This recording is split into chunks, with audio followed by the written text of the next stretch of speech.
Hallo Modellbahnfreunde, willkommen zu einem neuen Video, willkommen zu einer neuen Rubrik bei mir auf meinem Kanal. Heute soll es mal um die Ursprünge meines Hobbys in der Spur TT gehen. Wie ihr seht ihr eine völlig fremde Anlage, veraltete Aufnahmen, wackelig, qualitativ nicht wirklich gut, aber tatsächlich sind das die Videos, die ich früher gedreht habe. Ich habe, bevor ich YouTube gemacht habe, schon viele Aufnahmen mit dem Handy gemacht. Das sind hier die ersten Aufnahmen mit meinem damaligen Smartphone. Wenn ich mich recht entsinne, war es ein HTC One. Ich glaube, ich weiß es ehrlicherweise nicht mehr ganz genau. Dementsprechend schlecht sind die Aufnahmen. Ich habe sie, soweit es geht, versucht nachzubearbeiten und hoffe, dass ihr trotzdem etwas Freude habt. Ja, das ist die Anlage meines Großvaters und der Ursprung meines Hobbys, das ich vor mittlerweile knapp 13 Jahren wieder angefangen habe mit dem Hobby. Ihr seht hier meine eigenen Zügelrollen auf Großvaters Anlage, die ganzen BTTB-Sachen zur Seite geräumt und die bunte Bahn rausgeholt. Tatsächlich hat es hier mit der BA 185 von Kühn wieder angefangen. Das war meine erste neue Lok wieder, nachdem ich mich entschieden habe, das Hobby selber wieder zu betreiben. Und als zweites kam dann die BA 140, die hinten mit dem tollen Rollerzug unterwegs ist. Ja, und hier rollt wieder die BA 185 durchs Bild, die Kühn-Lokomotive, die den Anschluss gegeben hat, das Hobby TT wieder aufzunehmen.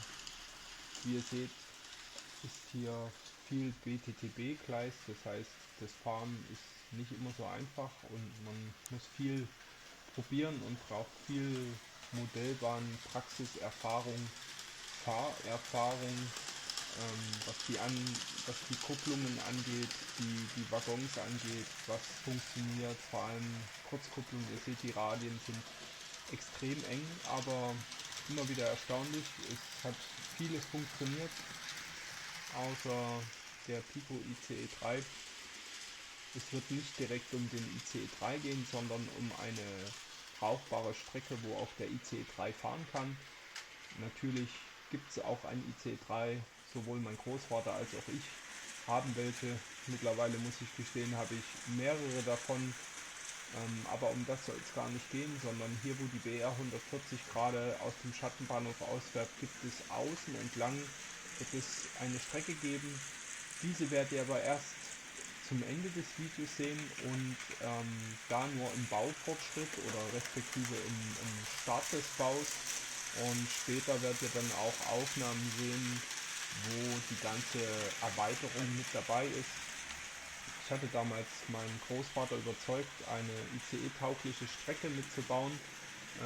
Das ist bis jetzt eben nicht ganz so gewesen, bis zu dem Zeitpunkt, wo ihr die Aufnahmen hier seht, also vor knapp 13 Jahren.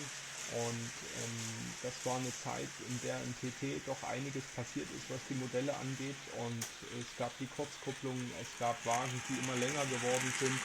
Und dadurch war natürlich auch der Drang, das alles fahren zu lassen bei meinem Großvater. Und durch die BTTB-Gleise, die ihr hier überall seht, und die Radien war das natürlich durchaus schwierig. Mein Großvater hatte nur an einem Streckenabschnitt Flexgleis.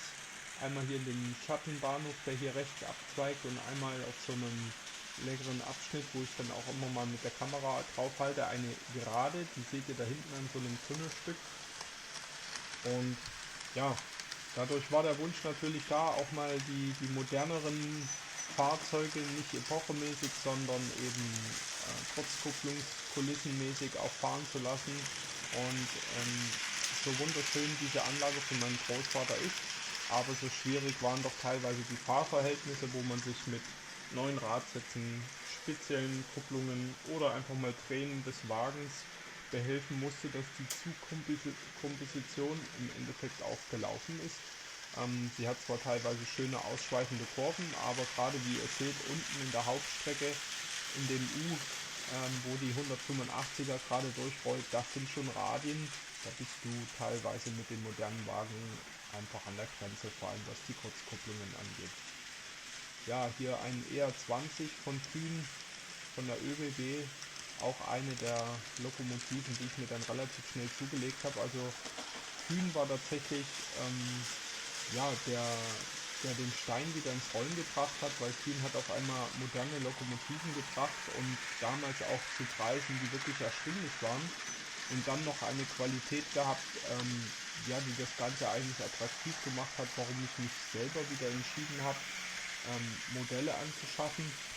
Ja, das waren natürlich alles Modelle, die Großvater damals so nicht hatte, und deswegen war der Wunsch dann umso größer, die modernen Lokomotiven zu haben. Die BR 101, die hier durchs Bild rollt mit ihrer Makrolon-Werbung, die hat tatsächlich mein Großvater gehört, was selten ist. Ich glaube, die wird der eine oder andere heute mit teuer Geld bezahlen. War damals schon, glaube ich, eine Sonderserie. Immer noch eine wunderschöne Bedruckung. Hier der Porsche Taurus BR 182, auch selten, danach auch viele gewollt, auch tatsächlich vom Großvater. Das war es dann aber schon mit modernen Epoche 5.6. Die IC-Wagen, die da hinten dranhängen, die gehören tatsächlich zu meinem Fuhrpark. Das waren natürlich Dinge, die man relativ schnell haben wollte, IC-Wagen und sowas. Das gab es beim Großvater früher nicht so, auch nicht in der Länge. Sieht natürlich auch nicht originalgetreu aus hier, wenn der Zug hier durch den allerengsten Radius rollt. Aber was möchtest du machen? Irgendwo bist du beschränkt mit den Sachen und warst sehr froh, wenn du die Züge hast irgendwo auslaufen lassen können. Ja, dann habe ich mir Silberlinge zugelegt mit der 218, die hier durchs Bild rollt. Der erste Wagen ist ein Kühn und der zweite ist ein Tillich. Wenn man die beiden so aneinander hängt, muss man sagen, der Kühn sieht deutlich besser aus. Ich glaube, damals war es aber so in meinem Modellbahnladen des Vertrauens, wo ich heute leider nicht mehr hinkomme.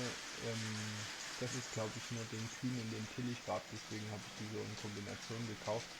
Natürlich sind es heute wesentlich mehr von den Silberlingen, aber damals hat man ja mit irgendwas angefangen. Tatsächlich ist es auch so, abgesehen von ganz wenigen Aufnahmen, ist es der Fahrzeugpark, den ihr hier seht, den ich auch bis heute besitze. Ja, leider heute, nein, falsch gesagt, leider ist das falsche Wort. Heute natürlich wesentlich mehr, wer kennt es nicht. Irgendwie wird es immer mehr statt weniger. Und ja, das waren damals so die ersten Sachen, wo man wieder losgelegt hat. Hier habe ich mal versucht, Nahaufnahmen zu machen. Natürlich mit der Bildqualität eine Vollkatastrophe, wenn man das mit 4K oder 8K vergleicht, was man heute so machen kann. Aber ich bin eigentlich ganz froh, dass ich die Aufnahmen noch habe. Für mich schon fast historisch und werden auch mal eine schöne Erinnerung sein, die ich einfach mit euch teilen möchte.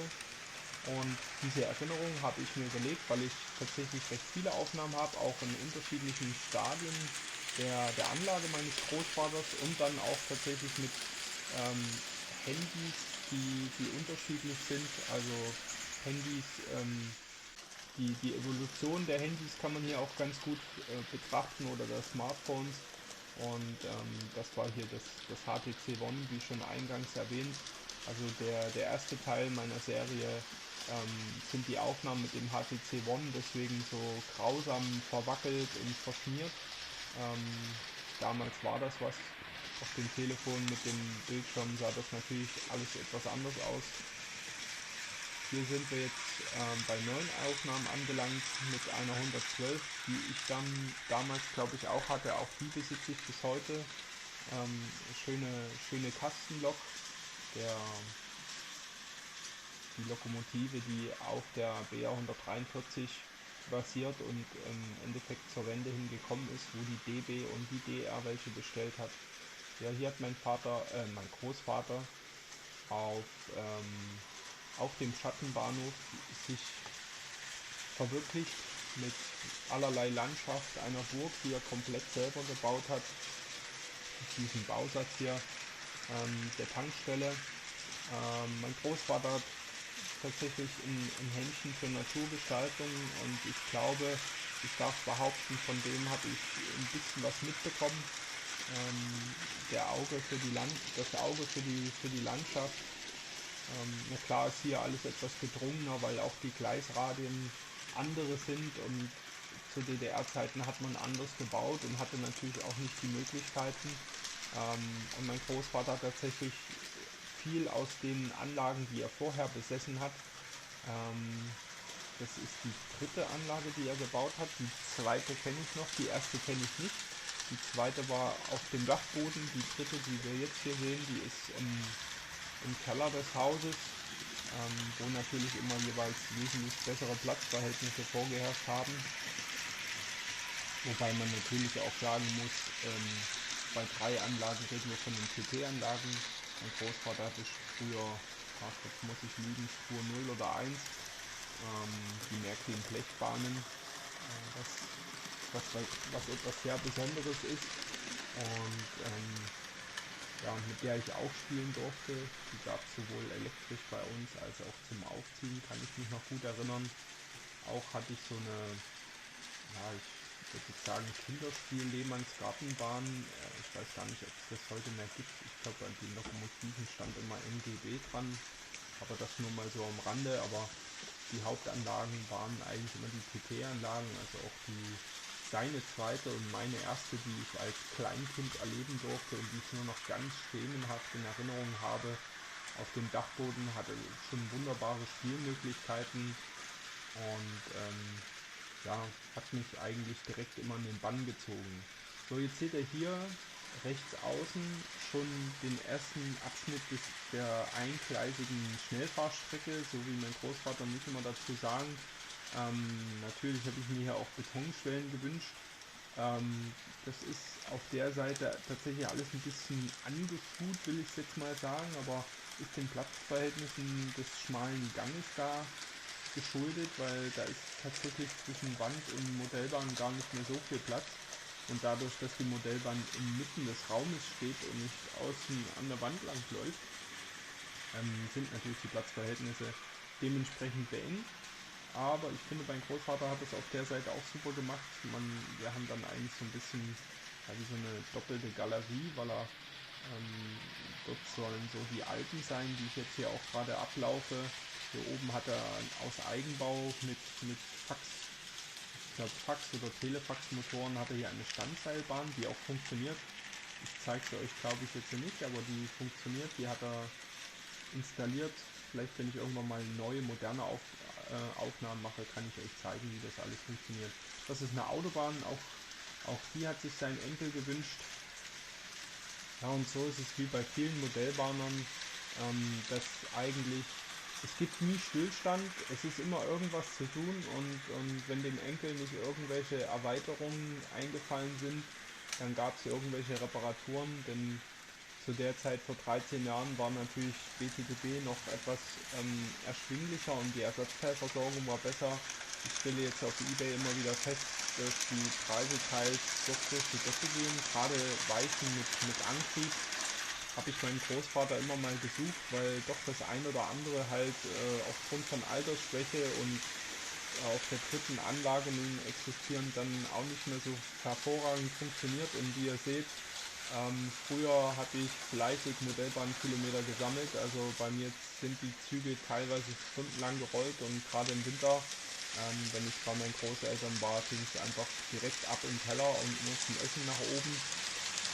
Also ich bin jemand, das habe ich mir ein bisschen bis heute behalten, Züge fahren lassen, genießen, viel spielen. Ja, das hat bei mir irgendwie immer dazugehört und das war immer ein guter Ausgleich für den Sport, den ich noch so gemacht habe und einfach auch ein schöner Rückzugsort. Andere haben Yoga gemacht und ihr wisst das alle, die ihr hier alle den Kanal schaut, wird das bei euch wahrscheinlich dasselbe sein. Uns alle beruhigt die Modellbahn auch ein bisschen, das schöne Rauschen im Hintergrund, einen schönen Zug zu beobachten und einfach ein bisschen zu genießen. habe ich gern gemacht. Ich habe auch gerne immer mit meinem Großvater zusammen gespielt und da war es dann oft so, wir haben dann unterschiedliche Züge und einer hat sich dann immer an die Strecke gesetzt. Das war dann oft mein Großvater, der hat genossen und ich habe dann versucht, so viele wie möglich Züge fahren zu lassen, ohne dass was passiert.